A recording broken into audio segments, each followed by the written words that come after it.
Punjab Nursing Admission Portal. Dear candidates, BS Generic Nursing for the session 2025 to 2028. इसके लिए जो admission system है Punjab nursing admission system उसका portal open कर दिया गया है और ये पोर्टल 9 दिसंबर 2024 से लेकर 23 दिसंबर 2024 तक वर्क करेगा। आप लोगों ने 500 इसकी फीस होगी जो कि आप लोगों ने पे करके चलान को अपलोड करना है। इसके अंदर अब जब हम रजिस्ट्रेशन करते हैं तो रजिस्टर करने के लिए कुछ एरर आ रहा है जो कभी 9 दिसंबर 2024 को आ रहा है। ये एरर तकरीबन आप लोगों को बताऊं मैं कि कौन सा एरर है और ये क्यों आ रहा है और ये कब तक रहेगा और कब ये इसका हल होगा। इसके अलावा आप लोगों ने कौन से डॉक्यूमेंट्स अपलोड करने हैं उनकी तफसील आप लोगों को इस वीडियो के अंदर बताई जाएगी और आप लोगों ने कौन सी गलती नहीं करनी, जो गलती आप लोगों ने नहीं करनी वो मैं आप लोगों को बताऊंगा कि आप लोगों ने किसी भी सूरत में ये वाली गलती नहीं करनी, वो आप लोगों ने अपने जहन के अंदर रखना है। तो चलिए चलते हैं वीडियो की डिटेल की तरफ। बिस्मिल्लाहिर्रहमानिर्रहीम, अस्सलाम वालेकुम, welcome to my YouTube channel computer and technical education by Hafiz Hussain. तो वीडियो की डिटेल देखते हैं हम लोग। सबसे पहले जब आप लोग अप्लाई करते हैं, अप्लाई करने के बाद जब आप लोग रजिस्टर करने के लिए कोशिश करते हैं तो रजिस्टर करने के अंदर आप लोग अपना नेम, मोबाइल नंबर, मेल, ये सारे आप लोग पासवर्ड वगैरह करते हैं तो आप लोगों के पास ये वाला एरर आ जाता है, पोर्टल हैज़ बीन क्लोज्ड। तो ये एरर अभी अभी फिलहाल आ रहा है 9 दिसंबर 2024 को, क्योंकि हम लोग जब अभी अभी अप्लाई कर रहे हैं तो अभी इसके ऊपर ट्रैफिक ज़्यादा है और अभी इसके अंदर बैकअप में वर्किंग प्रॉब्लम है।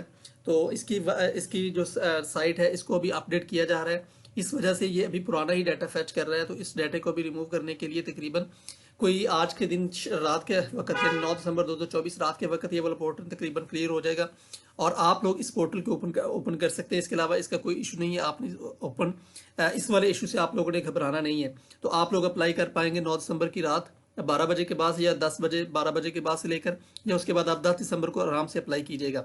लेकिन उससे पहले, अप्लाई करने से पहले आप लोगों ने चंद चीज़ों का ख्याल रखना है और आपने कुछ गलतियां नहीं दोहरानी, वो मैं आप लोगों को बताता हूँ। जी हाँ, सबसे पहले आप लोग ये डॉक्यूमेंट्स की लिस्ट नोट कर लें कि जो आप लोगों ने अपलोड करने के लिए आप लोगों के पास कंप्यूटर के अंदर मौजूद होनी चाहिए। आप लोगों के पास इनकी तस्वीर की स्कैन कॉपी ये आप लोगों के पास मौजूद हो ताकि जब भी आप अप्लाई करने लगें तो आप लोग फ़ौरन से अप्लाई करके इनको अपलोड कर सकें। तो सबसे पहले आप लोगों के पास पासपोर्ट साइज़ ब्लू बैकग्राउंड वाली तस्वीर होनी चाहिए आपकी अपनी, जिसको आपने तकरीबन उसका साइज़ 500 KB से कम होना चाहिए, यानी हाफ MB से बिल्कुल कम होना चाहिए। और दूसरा, आप लोगों के पास शनाख्ती कार्ड फ्रंट एंड बैक, अगर आप लोगों ने शनाख्ती कार्ड के तौर पर अप्लाई करना है तो आप लोगों का फ्रंट एंड बैक पिक्चर अलग-अलग होनी चाहिए। अगर आप लोगों के पास बेफॉर्म है तो आप बेफॉर्म की सिर्फ एक पिक्चर होती है तो वो आप लोग अपने पास आपके पास मौजूद हो। दूसरे नंबर पर तीसरे नंबर पर सबसे अहम चीज़ डोमिसाइल की वजह से पिछली दफ़ा भी कई लोगों का एडमिशन नहीं हो सका था, तो डोमिसाइल आप लोगों के पास मस्ट है। चौथे नंबर पे मैट्रिक और FS यानी क्वालिफिकेशन आप लोगों के पास, इसकी जो डिटेल डिग्री है। तो ये सारी चीज़ें ओरिजिनल की तस्वीरें बनानी है आपने, ये भी चीज़ अपने ध्यान में रखें, इन सब की ओरिजिनल की आप लोगों ने तस्वीर बनानी या अटेस्टेड फोटोकॉपी कि आप लोगों ने तस्वीर बनानी है। तो ये चीज़ आपने जहन के अंदर रखना है, ये गलती आप लोगों ने नहीं करनी। और पांचवें नंबर से जो अहम चीज़ है वो है चालान। अब चालान की जो कापी है वो आप लोगों ने पेड चालान की कापी अपलोड करनी है। जब आप लोग सारा प्रोसेस करने के बाद एट द एंड आप लोगों ने चालान पे करने के बाद 500 रुपीज़ पे करने के बाद आप लोगों ने चालान को अपलोड करना है। तो ये था आप लोगों के डॉक्यूमेंट्स की लिस्ट जो कि आप लोगों ने अपलोड करनी है। अब एक ज़रूरी और अहम वो ये है कि आप लोगों ने का जो ईमेल एड्रेस और मोबाइल नंबर आपके पास अपना और यूनिक होना चाहिए। इसको आपने किसी भी सूरत में किसी और के नाम पर नहीं बनाना।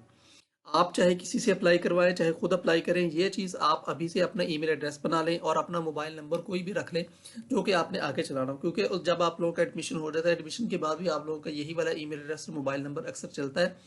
और जब आपका पासवर्ड वगैरह का मसला बनता है या आप लोग नेक्स्ट टाइम अप्लाई करते हैं या किसी भी वजह से आपका मसला, यानी आप किसी से अप्लाई करवाते हैं और वो आप लोगों का अप्लाई करने के बाद आपको नहीं पता उसने ईमेल एड्रेस कौन सा लगाया है, मोबाइल नंबर कौन सा लगाया है, तो फिर आपके लिए मसला दरपेश आता है कि पिछली दफ़ा इस किस्म के बहुत सारे मसाइल दरपेश आए। तो आप लोगों ने एक काम लाजमी करना है, ईमेल एड्रेस और मोबाइल नंबर। ये वाली गलती आप लोगों ने कभी भी नहीं करनी कि आपने किसी और का ईमेल एड्रेस या मोबाइल नंबर या किसी को दे देना है कि आप कर लें।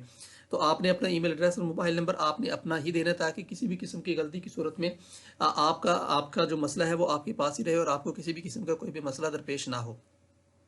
तो उम्मीद है आप लोगों को इन्फॉर्मेशन पसंद आई होगी।